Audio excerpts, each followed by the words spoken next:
안녕하세요. 저는 마흔이 다 되어가는 한 사람의 아내입니다. 저도 다른 사람들 사연 많이 들으면서 참 공감도 가고 때론 분노도 느끼는 그런 사람이죠. 그래서 이렇게 다른 사람들의 사연을 듣다가 이번엔 제 결혼 생활에 대한 이야기도 한번 들려드리고 싶다는 마음이 들어서 용기를 내서 제 사연을 보내봅니다.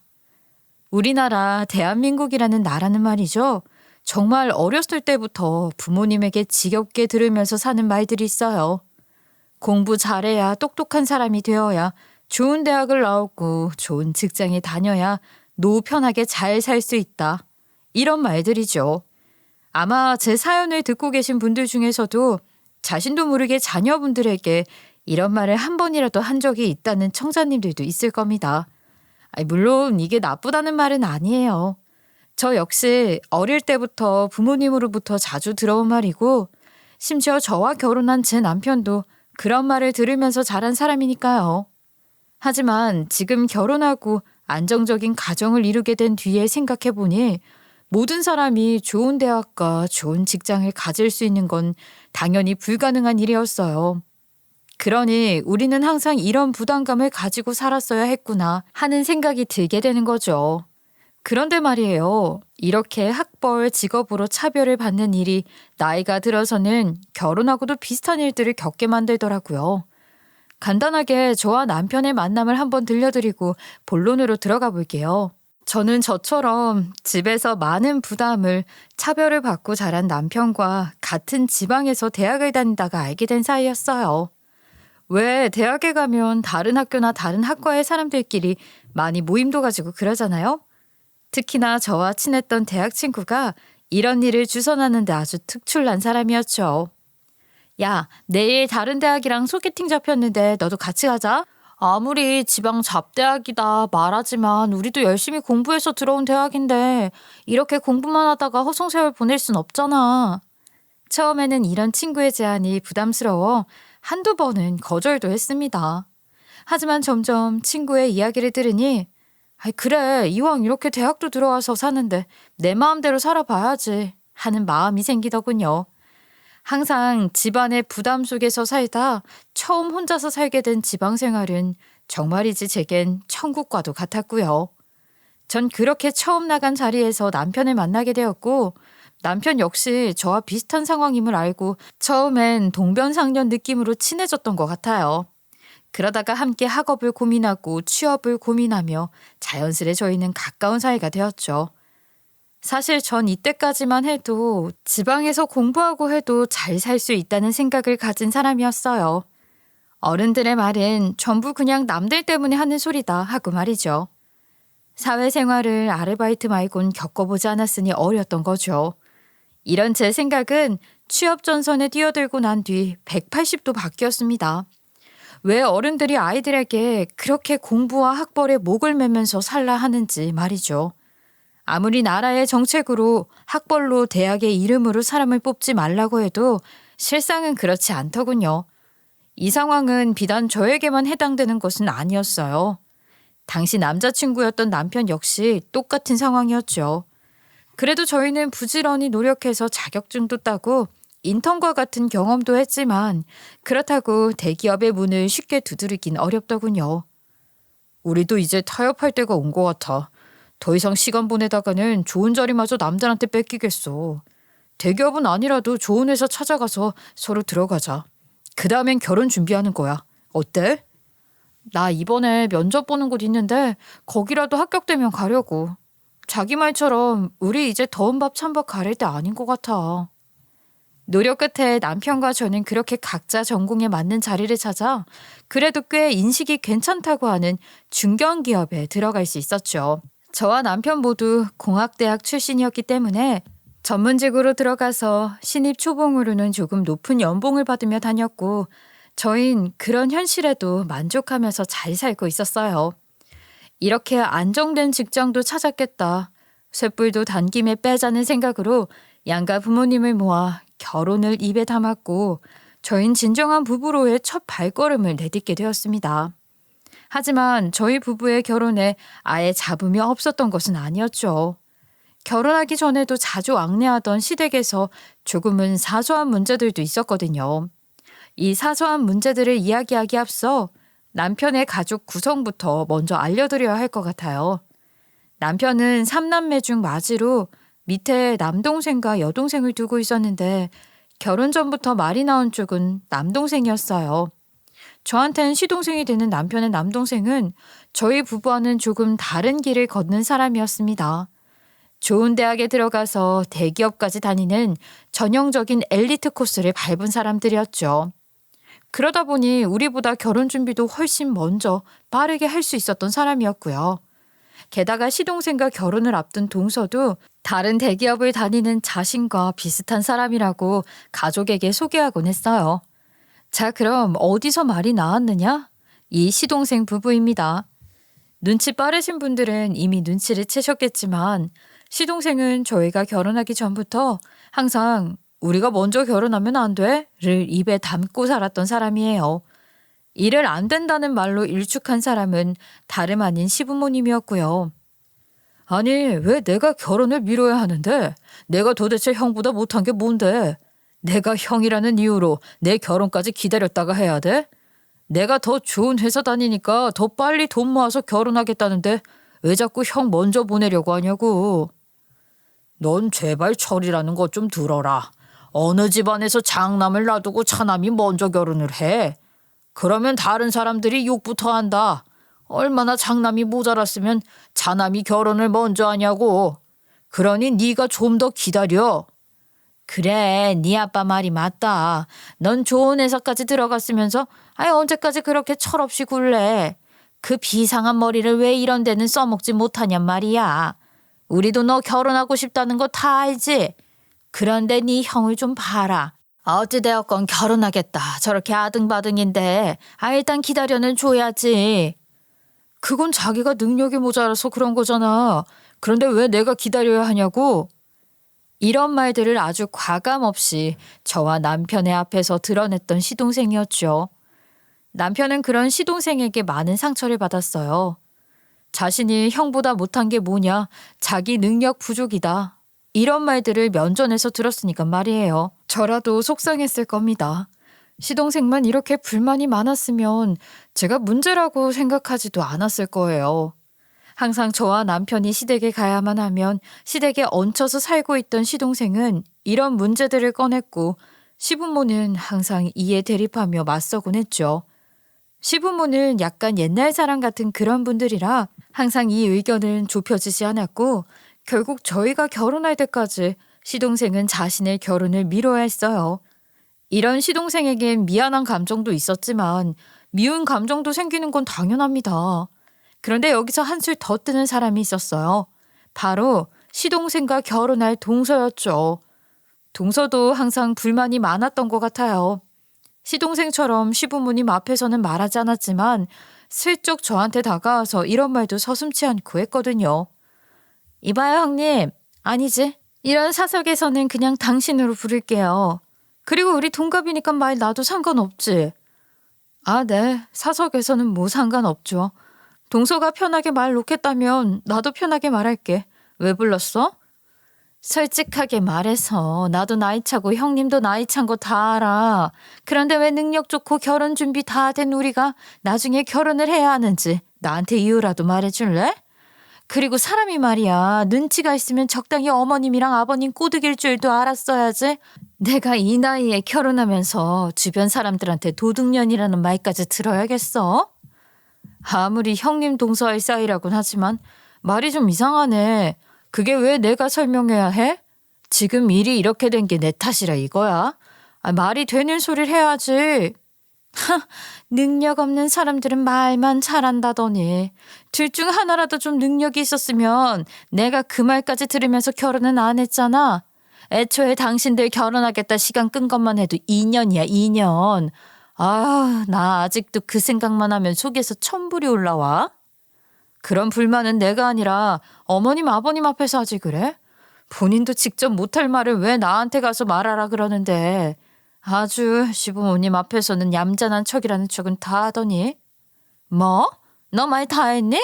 아니다, 됐다. 내가 저런 무식이 사람들을 앞에 두고 무슨 말을 하겠어. 아주 모자란 사람은 모자란 사람끼리 끼리끼리 만난다더니. 평소에 동서는 말이죠. 정말 시부모님 앞에서는 아주 요조숙녀, 모든 얌전히 예쁨 받는 그런 사람인 척했어요. 하지만 실상은 시부모님만 사라지면 이렇게 제 속을 박박 긁는 말을 아무렇지 않게 해대는 사람이었죠. 심지어 동서는 시동생보다 연상에 남편 저와 같은 나이였는데 이렇게 막무가내로 시부모가 없는 틈을 타서 항상 존대하던 태도를 버리고 반말과 쓴소리를 해대기 일쑤였어요. 상황이 이러니 저도 그렇고 남편도 그렇고 동서와는 좋은 사이가 절대 될 수 없었고요. 이런 사실을 시동생은 알지 못하는 눈치긴 했지만 저희 부부에게 좋은 감정도 없는 시동생이기에 진실을 알려줘봤자 좋은 소리는 못 듣겠단 마음으로 알리지 않았습니다. 그렇다고 제 결혼 생활이 영 힘들었단 소리는 아니에요. 애초에 저희 부부는 안정적인 직장을 찾고 난 뒤에 바로 분가를 한 상태였고 시댁은 가끔 방문하는 그런 정도였기에 시댁 식구들과는 자주 부딪히거나 하는 일은 없었죠. 하지만 결혼을 한 이상 시댁에 아예 가진 않을 수 없고 남편도 자기 부모님을 아예 안 보고 살겠다는 성격도 아니었기에 저를 속 시끄럽게 하는 문제는 시댁을 방문했을 때 자주 일어났어요. 이렇게 방문한 시댁에는 항상 저를 괴롭히는 것이 있었는데 바로 시댁 식구들을 은근히 무시하는 태도였죠. 그 화살이 저만을 향하지 않는다는 것이 참 속상하면서도 안타까운 일이었습니다. 어머님, 저희 왔어요. 오는 길에 차가 엄청 막히네요. 그래도 맛집이라는 집에서 족발 큰 거 하나 사왔는데 같이 먹어요, 우리. 어디 족발이니? 너도 알다시피 내가 먹는 집은 그 고급 족발이라는 그 집밖에 없다. 어디서 이상한 거 사온 거 아니야? 아이 참, 제가 어떻게 어머님 아버님 드시는 걸 이상한 걸 사오겠어요? 왜 이 근처에 족발 잘하기로 유명한 집 있잖아요. 거기서 줄 서서 직접 공수해 온 거예요. 식기 전에 어서 같이 먹어요. 이날은 그래도 시댁에 가는데 빈손으로 갈 순 없고 해서 다 같이 먹을 음식으로 족발을 사들고 간 날이었어요. 그런데 시어머니와의 첫 대화에 전 바로 느꼈죠. 이게 마음에 드는 선물이 아니구나 하고요. 아우, 아니 족발 맛이 왜 이래? 너 도대체 어디서 이런 걸 가져와서 나한테 먹으라 마라 하는 거니? 냄새도 나고 맛도 이상하고. 내가 이래서 똑똑하고 좀 배운 애랑 결혼하라고 그렇게 누누이 말했건만. 아유, 됐다. 난 안 먹으련다. 네? 제 입에는 맛있기만 한데 그러지 말고 조금만 더 드셔보세요. 네? 저기 네 시아버지도 봐라. 냄새 나니까 한 입도 제대로 못 드시고 계시지 않니? 아이고 속상해. 저번에 작은 애는 백화점에서 비싼 거라면서 좋은 거 하나 들고 오던데 얘는 항상 이렇게 질 떨어지고 나쁜 것들만 선물이라고 챙겨오니 원 수준 차이 나서. 당연히 속상했죠. 남편도 이런 자기 엄마의 말을 듣고 가만히 있을 사람이 아니었기에 한마디 하려는 순간 제가 하지 말라 눈치를 줬습니다. 괜히 이 이상 일을 키우긴 싫었으니까요. 그러다 들어온 동서와 시동생 태도는 제 복장을 더 뒤집었지만 말이에요. 어머, 어머님 족발 사오신 거예요? 저희 오랜만에 금요일이라고 이 앞에서 괜찮은 초밥 사가지고 왔는데 그거 말고 이거 드세요, 어머님. 맞아. 엄마 며느리가 이거 사겠다고 오늘 지갑 좀 열었다니까. 얼른 먹어봐. 아이고 그래. 사람이 이렇게 비싼 음식도 먹고 그래야지. 역시 배운 애들이 낫다고. 너희 형 부부랑은 어찌 그리 다르니? 자자 여기 앉아서 먹자. 큰애랑 첫째 너도 와서 좀 들어라. 음식을 사오려면 이런 걸 사왔어야지. 이날 제가 말리지 않았다면 남편이 이 식탁을 다 뒤엎고 나갔을지도 모르겠어요. 저를 항상 잘 챙겨주던 남편은 제 길을 팍팍 죽이는 자기 가족들의 태도에 화가 잔뜩 난 상태였거든요. 집에 가서도 제게 미안하다 계속 사과를 하는 남편의 모습에 저는 괜찮다고 그냥 말할 수밖에 없었죠. 그런데 이날만 항상 무시를 당했던 건 아닙니다. 하루는 함께 집에 방문한 남편도 저와 똑같은 대접을 받은 적이 있거든요. 그래, 큰아들 왔니? 너는 정말 나가서 살더니 집안일은 하나도 귀에 안 들어오지? 네 동생들 좀 본받아 봐라. 얘네들이 자기 부모한테 탁 달라붙어서 좋은 거 하나라도 더 해준다고 난린데 너는 대학도 그렇게 이상한 구석에 있는 곳을 가면서 속을 썩이더니. 오랜만에 놀러온 아들 보고 그런 말을 해야 해? 그래도 이렇게 잘 살고 있잖아. 이제 그만해요. 여기 선물. 선물? 그래, 먼저 한번 열어놔 보자. 어서 줘봐. 남편은 화가 나고 자신을 업신 여기는 가족이라도 항상 잘 챙겨야 한다는 제 말에 그날 그래도 고가의 스카프를 하나 사들고 갔죠. 저는 그런 남편의 옆에서 조마조마 시어머니의 반응을 살폈습니다. 그러나 오늘도 역시 시어머니는 자기 마음에 차지 않는지 남편 앞에서 투덜투덜 불만만 털어놨죠.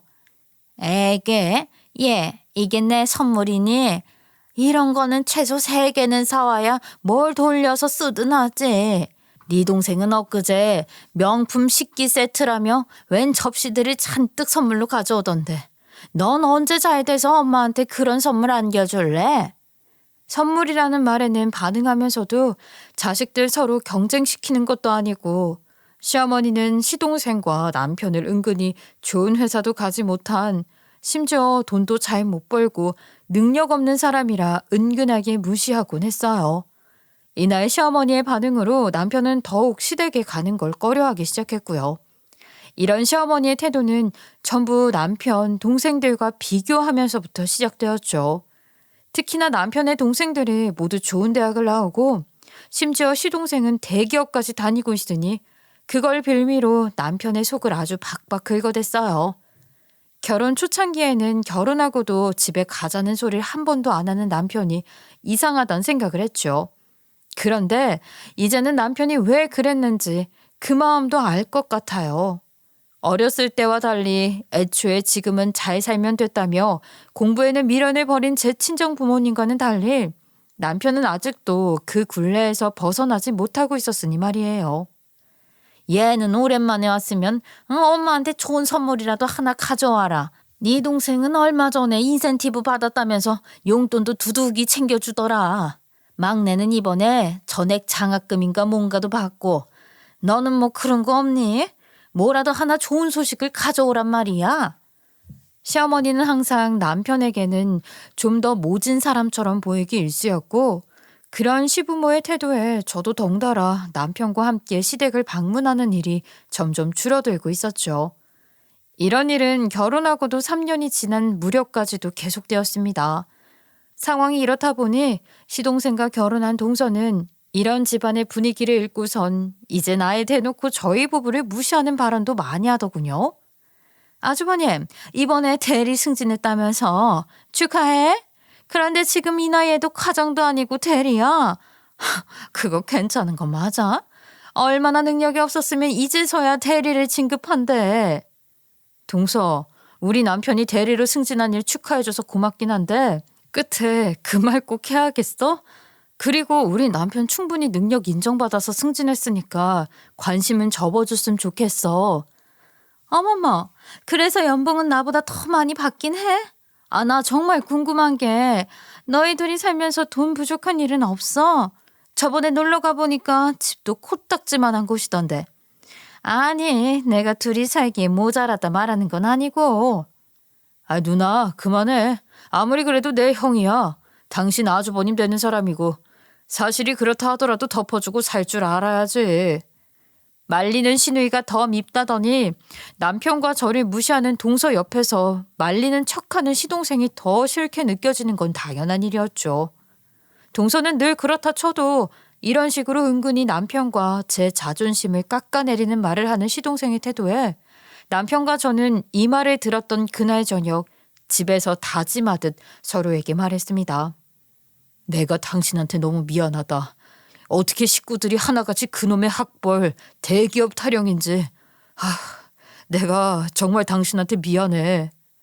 당신이 미안할 게 뭐 있어? 그리고 솔직하게 틀린 말도 아니잖아. 우리가 동선의 부부보다 연봉도 낮고 직급도 낮은 건 맞으니까. 그렇다고 해도 말이야. 이렇게 그냥 가만히 있지는 말자. 우리도 노력하면 언제든지 더 높은 연봉, 더 좋은 자리 갈 수 있잖아. 당신 말이 맞아. 그리고 이번에 내 진급에 조건 달렸던 것도 당신만 알고 있잖아. 그래서 연봉도 남들보다 더 올려받았고 앞으로 우리 조금만 힘내자. 그래서 말인데 우리 아이 계획은 조금 미루자. 나도 그렇고 당신도 우리 아직은 준비가 덜 됐잖아. 나 절대 쉽게 결정해서 하는 말 아니다. 당신과 조금이라도 좋은 미래 그리면서 살고 싶어서 한 결정이야. 그래, 그러자. 내가 더 열심히 해서 미래에 태어날 우리 아이도 그렇고 당신도 그렇고 지금보다 더 나은 생활을 할 수 있도록 노력할게. 우리 그 누구도 어떤 말 할 수 없을 만큼 행복한 삶을 살기 위해 노력하자. 이렇게 가정적인 남자 어디서 만나나 싶을 정도로 제겐 소중하고 자상한 남편입니다. 이런 남편에게 대못을 계속해서 박아대는 시댁 식구들이 저는 너무나도 미웠어요. 하지만 그래도 가족이라고 면전에서 나쁜 말을 못했죠. 그렇게 저희 부부는 열심히 회사 일에 집중하는 그런 삶을 살게 되었던 것 같아요. 그 때문에 우리가 미리 이야기했던 아이 계획은 조금 미루게 되더라도 말이에요. 하지만 모든 일이 저희 생각처럼 매끄럽게 잘 진행되는 것은 아니었죠. 명절에는 어쩔 수 없이 시댁을 방문해서 인사를 했어야 했는데 결혼 5년 차가 넘어갈 무렵부터는 이상하게 시부모가 계속 아이에 대한 부분을 묻더라고요. 처음에는 남편과 나누었던 이야기를 전달하면서 잘 넘기는 듯 했는데 시간이 지날수록 저는 시부모로부터 아이에 대한 압박을 받아야만 했습니다. 얘, 너 이번에도 애 소식은 없니? 너도 그렇고 작은 애도 그렇고 어떻게 하나라도 애를 가졌단 소식을 가져오질 않아. 이래서 내가 더 어린 사람이랑 결혼하라고 했던 건데. 너희들은 이제 40이다 40. 더 늦었다간 노산이라고. 어머님, 저희는 일단 시간 좀 가지기로 말 나눴어요. 그러니 너무 걱정하지 마세요.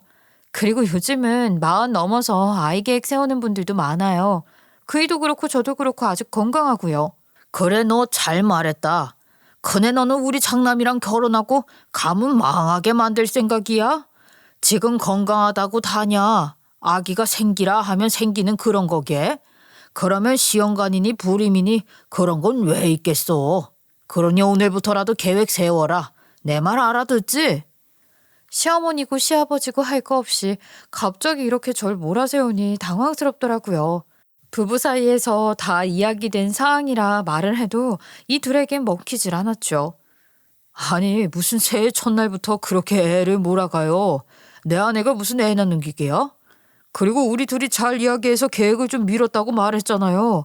그러면 제발 일절로 끝내요. 너는 집 나가니까 아주 며느리 편만 들지? 네 동생을 좀 봐라. 저렇게 젊은데 아직도 애가 없어. 그게 무슨 말이겠니? 당연히 나이가 든 작은 애 때문이 아니겠어? 말 잘했네. 재수 씨도 있는데 왜 내 마누라한테만 그래요? 차라리 같이 사는 사람들한테 이야기를 해. 괜히 나가서 잘 살고 있는 우리 자꾸 이러지 말고. 얘가 아주 부모님 앞에 두고 못하는 말이 없어. 네 동생이랑 작은 애는 말이다. 대기업에 다니니까 너희보다 더 바쁘고 힘든 생활을 하는 애들이야. 그러니 당연히 너희가 먼저 손주를 봐야지. 그리고 네 동생이 너희 때문에 결혼까지 몇 년을 미뤘는지 알고 있잖아. 내가 뭐 결혼하지 말라고 동생 보고 협박했어요? 엄마한테 동생 결혼 못하게 막으라고 부탁을 했어요. 다 됐고 이 시간 이후로 내 아내한테 아이 문제로 그딴 소리 하면 나 더 이상 이 집 구석 안 올 거니까 그렇게 하세요. 저는 시부모의 아이 발언에 기분 나쁘지 않게 좋게 넘어가려 했어요. 그런데 남편은 그렇지 않았던 모양이었죠. 제가 시부모님 앞에서 곤란한 듯 제대로 말도 못하고 있자 제 앞을 가로막아서서 시부모에게 저를 지켜주는데 그 모습이 너무 듬직했어요. 마치 바리게이트가 있다면 이런 모습이 아니었을까 싶을 정도로 말이에요. 듣고 보니 첫째 말도 맞네. 작은 애 너도 네 시어머니가 오냐 해준다고 너무 느슨해진 거 아니냐? 너희도 당장 손주 계획 세워서 잘해봐라. 어떻게든 우리 가문 되는 일 손주 하나는 있어야 할 거 아니야. 첫째가 아들이 아니면 어쩌려고 다들 이러는지 원 생각들이 없어. 가만히 있던 시아버지는 남편의 말에 압박 대상을 동서에게 돌렸고 동서는 그 말을 면전에서 들으면서도 아무런 대꾸도 못했어요. 이런 상황에도 시동생이란 사람은 자기 시부모가 자기 아내를 혼내든 말든 아무 신경도 쓰지 않는다는 듯이 TV만 보고 있더군요. 그런 시동생의 모습에 동서는 아무 대꾸도 없이 묵묵히 시부모의 핀잔을 듣고 있었고요. 저는 같은 상황에도 다른 모습을 보여주는 서로의 남편들과 그저 쓴소리를 그대로 듣는 동서의 그 모습이 조금은 처연해 보여 아주 잠깐 동서를 동정하는 마음이 이때까지는 있었습니다. 하지만 남편 말 한마디에 핀잔을 그만둘 시부모가 아니었어요. 그러자 남편은 정말로 아이에 대한 핀잔을 한 번 더 들은 그날 이후로는 시댁의 발길을 뚝 끊었고, 그런 남편의 모습에 저 역시도 시댁에 가기는 싫었지만 그래도 사람의 도리라는 것이 제 발목을 잡았죠. 저는 남편이 하지 않는 도리를 위해 시댁에서 그 싫은 아이에 대한 핀잔을 또다시 들어가며 인사를 가곤 했는데, 그 모습에 남편은 항상 그러지 말라 말리기 일쑤였어요. 그러던 하루는 남편이 밥을 먹고 쉬고 있는 제게 다가와서 대뜸 이런 말을 하나 꺼내더군요. 당신 기대하고 있어? 나 이번에 좋은 소식 하나 가지고 올 테니까. 평소에 이럴 사람이 아니었으니 남편이 무슨 소식을 가져올지 너무 궁금해서 그날은 잠을 이루지 못할 정도였어요. 얼마나 좋은 소식이길래 이렇게 내 애간장을 태우나 싶을 정도였죠. 남편에게서 좋은 소식을 들을 날은 그리 오래 기다리지 않아도 됐어요. 며칠 뒤 저는 남편이 말한 좋은 소식을 전해드릴 수 있었죠. 바로 남편이 이번에 다니던 기업의 자회사에 높은 자리로 발령을 받게 되었던 소식이었답니다. 더 놀라운 건 엄청나게 올라간 연봉과 남편이 발령받게 된 직이었죠. 정말? 그렇게 높은 자리로 한 번에 발령을 받았단 말이야? 연봉도 그렇고? 당신 정말 수고했어. 당신 정말 장해. 역시 당신이 해낼 줄 알았어. 뭘, 당신이 옆에서 고생한 보람이 있지. 당신도 작년에 진급하고 나서 많이 바빴는데 집안일도 신경 쓰고 그러느라 살도 빠지고 그랬잖아. 그래서 나도 질 수 없다는 생각이 들었지. 아이, 나야 뭘. 아무튼 정말 수고 많았어. 앞으로는 우리 아이 가지고 행복하게 살아요. 이제 우리 가족 정말 행복할 날만 남았네. 남편은 시댁에는 알리지 말라 했지만 저는 남편과 생각이 조금 달랐어요. 이런 경사를 시댁 식구와도 나눠야겠다는 마음에 계속 남편을 설득한 이후에 좋은 식당을 찾아 함께 할 식사 자리를 마련했습니다. 그렇게 식사 약속 당일 저는 너무나 자랑스러운 마음으로 시댁 식구들을 식당에서 기다리고 있었어요.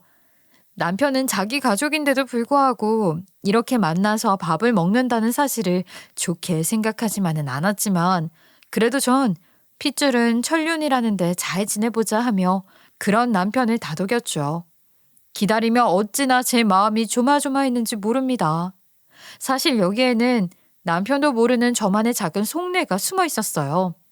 시댁 식구들이 그간 저희 부부를 괴롭혔던 일들을 생각하면서 이제는 그렇게 당하고 살지 않겠다는 생각으로 마련한 자리였거든요.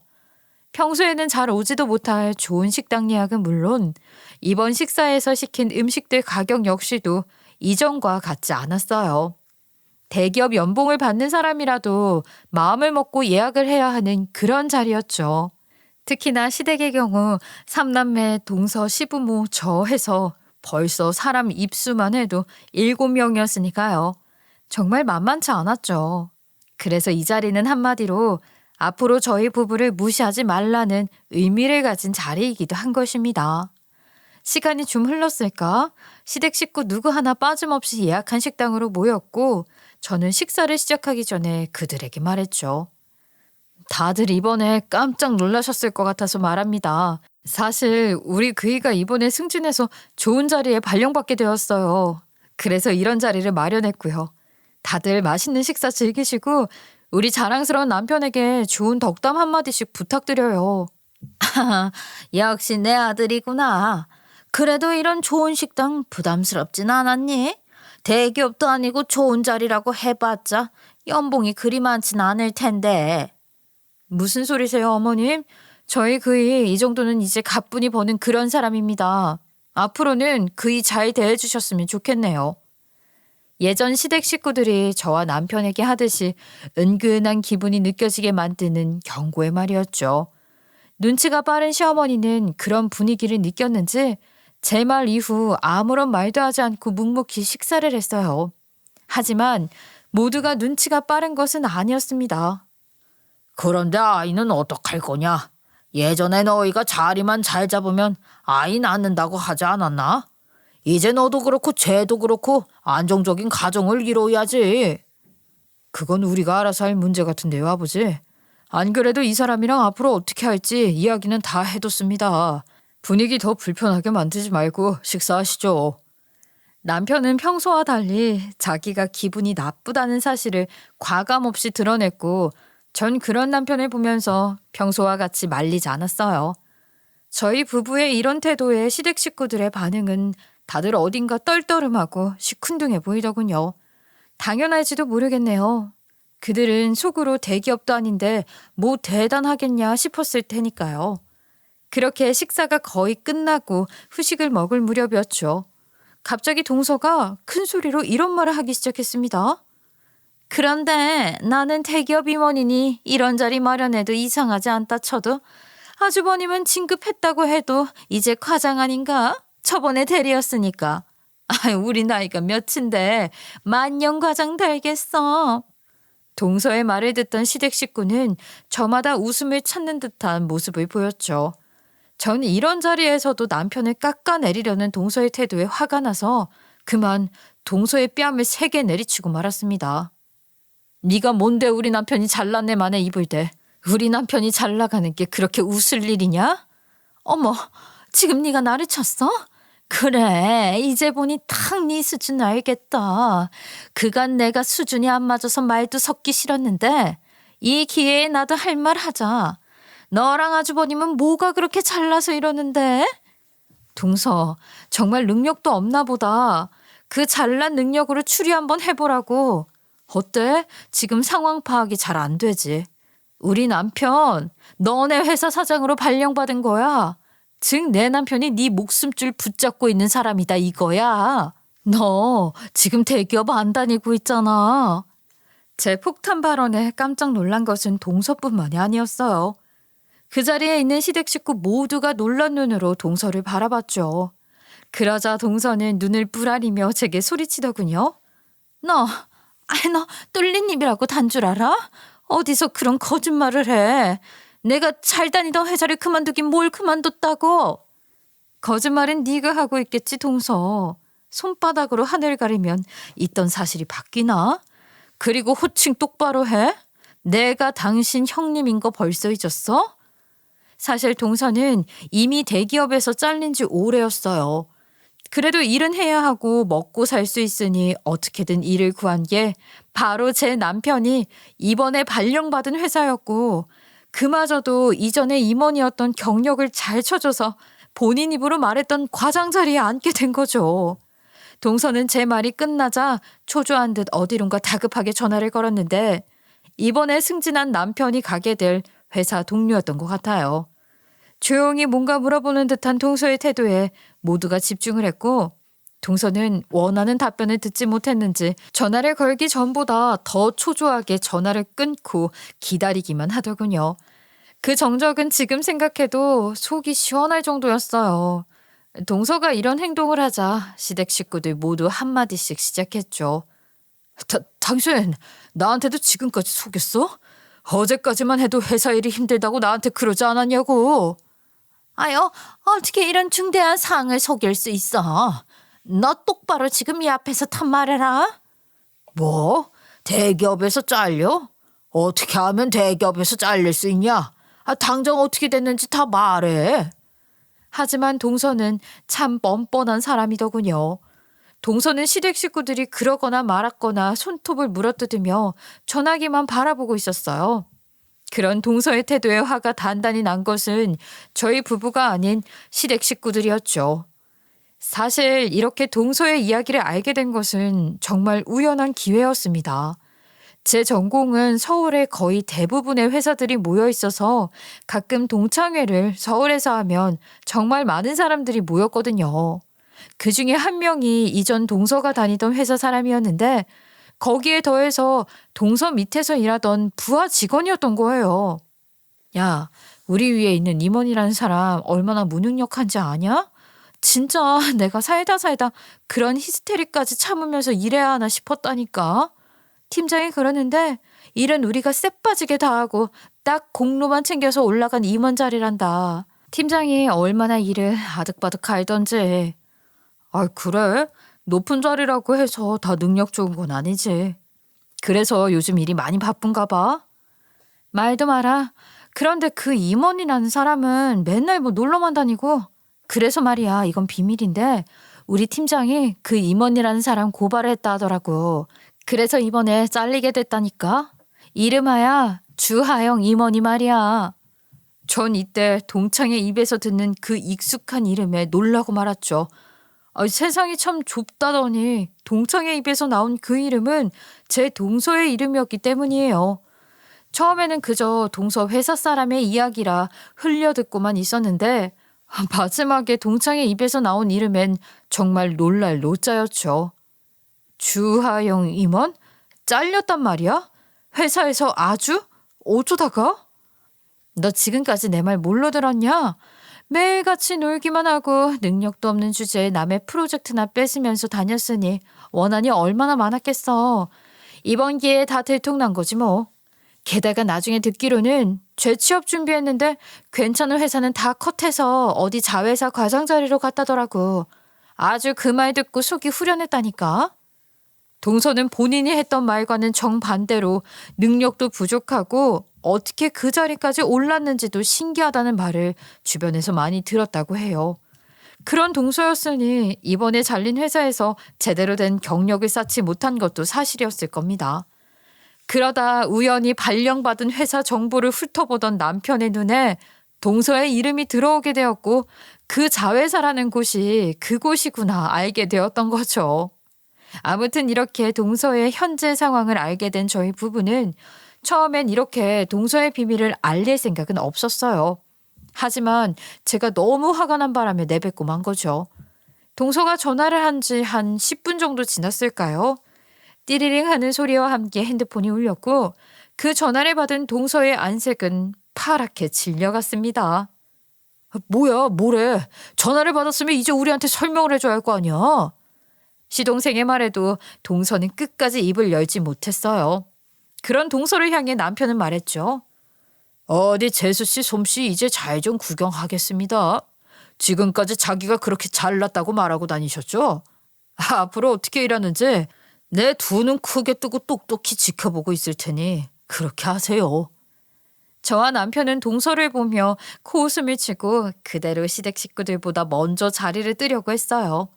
하지만 그러지 못했던 게 동서가 갑자기 뛰어와서 남편의 바짓가랑이를 잡고 울면서 용서랍시고 빌기 시작하더군요. 제발 저 이번에 들어간 회사 아니면 받아주는 곳도 없어요. 제발 이렇게 빌게요.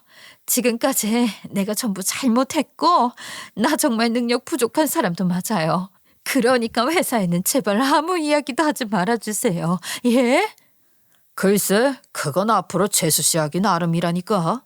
지금 내 바짓가랑이 이렇게 잡는다고 해결되는 일이 아니라 내가 사장으로 가는 회사라지만 나도 제대로 일은 해야 할 거 아니에요. 똑바로 일 못하는 직원은 뭐가지 댕강해야지. 제가 열심히 일 배우도록 노력할 테니까 조금만 시간을 주세요. 정말 제대로 열심히 일할 테니까. 재수씨, 그간 내 마누라한테 뭐라고 했어요? 반말이나 찍찍하면서 호칭도 제대로 안 하고 거기에 우리 능력 없는 사람이라 무시하지 않았나? 제가 이력 살펴보니 재수씨도 그렇게 능력이 좋은 건 아니더군요. 앞으로가 참 기대돼요. 그쵸?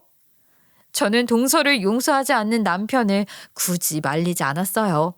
그리고 저희 부부는 남편의 말을 끝으로 그 자리를 바로 나왔죠. 나중에 그나마 남편과 사이가 괜찮았던 신우이한테 전해 들었는데 저희가 그렇게 떠나고도 동서는 무릎을 펼 수 없었다고 해요. 시댁 식구들이 동서를 둘러싸고 그간 어떻게 된 일이냐 털어놓으라 윽박질렀기 때문에 신우이 역시 작은 사언니가 그럴 줄 몰랐어요. 하면서 제게 그날 저희 부부가 떠난 이후의 일을 말해줬는데 참으로 가관이더군요. 저는 정말 그 사람이 능력도 좋고 경력도 좋은 커리어 우먼인 줄 알았어요. 매번 저한테는 큰 새언니랑 큰 오빠가 능력도 없고 대학도 지방에 지잡대라면서 그런 말만 했거든요. 부모님도 매번 큰 오빠랑 작은 오빠 비교하면서 그랬으니까. 그래서 그날 어떻게 됐다고요? 동서가 사실을 다 털어놓던가요? 그냥 빌면서 속일 생각은 없다고 막 그러면서 울기만 했어요. 나중에 작은 오빠 방에서 나오는 소리 문 밖에서 살짝 들었는데 어떻게 자기까지 속일 생각했냐 소리치면서 이혼하겠다는 말도 하더라고요. 시동생은 이번 일로 동서가 정말 못 믿을 사람이라는 것을 알게 된 건지 이혼을 입에 담았다고 해요. 그 뒤로 어떻게 잘 풀었는지는 잘 모르겠지만 둘은 이혼하지 않고 어쨌든 지금도 잘 살고 있습니다. 비록 그 사이는 예전처럼 좋진 못하지만요. 그런 동서와 달리 저는 지금 남편도 잘 나가겠다. 뱃속에 아이도 생겼겠다. 시댁 식구들의 극진한 대접 속에서 살고 있어요. 남편의 연봉을 듣게 된 시부모님은 이전과 달리 남편을 오기야 금이야 떠받들면서 살고 있고 시동생과 시누이 역시도 이후로 남편을 무시하는 일은 없었어요. 이들의 달라진 태도에 회의감이 든 건 사실입니다. 하지만 어쩌겠어요. 남편의 식구이니 그래도 이해하려 노력하며 살아가는 거죠. 그래도 저희 부부의 상황이 이전과는 달리 갑이라는 곳이니 만족하네요. 물론 저는 아이가 생겼다고 아직 일을 쉴 생각은 없습니다. 그래서 저는 지금도 열심히 회사를 다니는 중이죠. 그런 제가 걱정이라며 남편의 걱정은 이만저만이 아니지만 그래도 전 지금까지 잘 쌓아온 제 커리어를 잃을 수 없다는 생각에 최대한 버틸 수 있을 때까지는 회사를 나갈 생각이에요. 그 재수 씨 말이야. 회사에서 얼마나 일을 못하면 진짜 사원들한테 소문 나쁘더라. 이번에 면담을 들어갔는데 자기 입으로 말했던 그 능력이 정말 보잘것없더라고. 프로젝트 하라고 시켰더니 아예 초안 작성도 잘 못하던걸. 정말 대기업 임원 자리에 있던 사람이 맞나 싶더라. 어머, 그랬어? 그러면 어떻게 그렇게 일 못해서 앞으로 승진이나 잘할 수 있으려나? 듣기론 연차도 제법 많이 쌓인 상태라면서. 내 말이 만약 내가 재수씨 승진 대상자로 올리면 말이 나오지 않을까? 그걸 내가 감당해야 하나 싶기도 하고. 아무튼 아주 골치가 아파. 저 사람 누가 채용했냐고 내가 인사팀에 막 따졌다니까. 정말? 당신 온화한 성격에 그래서 인사팀 사람들이 놀랬겠다. 그래도 회사에서 너무 화내고 그러지 마. 원래 그랬던 사람을 당신이 어떻게 한다고 잘할 그런 사람도 아니잖아. 동서는 남편이 다니는 직장에서 아주 미운 털이 콕콕 박힌 상태인 듯합니다. 남편은 집에 들어와서 한숨을 쉬면서 동서의 능력 부족을 입에 담는 일이 많아졌어요. 그런 남편이 스트레스에 시달릴까 걱정입니다. 그래서 저는 슬쩍 시어머니에게 이런 사실을 흘렸죠. 그랬더니 한날은 이런 소동이 벌어지기도 했네요. 작은 애 너 여기 우리 창남 앞에 와서 말해봐라. 네가 그렇게 능력이 없다면서. 지금 내 아들이 너 때문에 회사에서 얼마나 곤란한 상황인지 아니? 학벌 좋으면 뭐해. 이렇게 능력도 없는 사람인데. 뭘 그렇게까지 말해요. 그냥 이런 일 하기에는 안 맞는 사람인가 보지. 재수씨 신경 쓰지 말고 이번 프로젝트나 잘 마무리해줘요. 저번처럼 또 실수투성이 이상한 서류 가져오지 말고. 남편도 그간 쌓인 게 많아서 은근히 동서를 무시하는 말을 흘리더군요. 저는 그런 동서를 보며 속이 뻥 뚫리는 것 같았습니다. 예전에 자신이 했던 행동들을 돌아보면 이런 일은 세 발에 피었으니 말이에요. 저는 이번 일을 겪으면서 정말 많은 생각이 들었어요. 우리나라에서 태어나는 아이들에게 어른이라는 사람들이 너무 강하게 행복은 성적순이다 하고 가르치는 것은 아닌가 하고 말이에요. 그래서 생각했어요. 제 자식에게는 그런 이야기는 일체 하지 않을 거라고 말이죠. 속으로 다짐하고 있네요. 제 이야기를 듣고 많은 생각에 잠기신 분들도 있겠네요. 청자님들에게도 한 번쯤은 자녀들에 대해서 너무 내 입장만 밀어붙이진 않았는지 생각해보는 그런 기회를 제 이야기 들으면서 가졌으면 좋겠네요. 모두가 힘들고 어려운 시간이지만 항상 행복한 일들이 가득하길 바라며 오늘 제 이야기는 여기까지 하겠습니다. 감사합니다.